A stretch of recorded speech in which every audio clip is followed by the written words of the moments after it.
he wrote straight with crooked lines. Naniwala ako talaga. Actually, naniniwala ako na habang tumatagal, God is really Alpha Omega. Wala siyang timeline. So, hindi pa nagagawa yung, sabi ng nanay ko to, na hindi pa nagagawa yung question sa test paper. Alam niya na yung sagot. Kasi siya may gawa na sa ating lahat, no? So, lahat ng gagawin mo, alam niya na yung sagot. So, we just have to pray and do our best.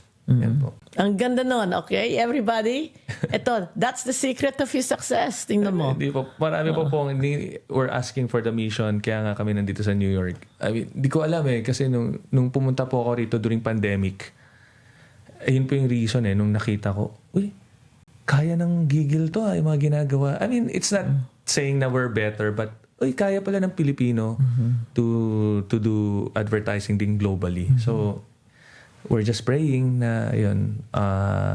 And yun nga, thank God may mga opportunities na dumarating po. And thank you rin po, Mom, kasi kayo, Miss Luis, kayo isa sa mga supporter po ng Gigil ever since. Well, I saw your work talaga out of this world. Hindi mo mai-imagine yung mga ginagawa nilang advertisement.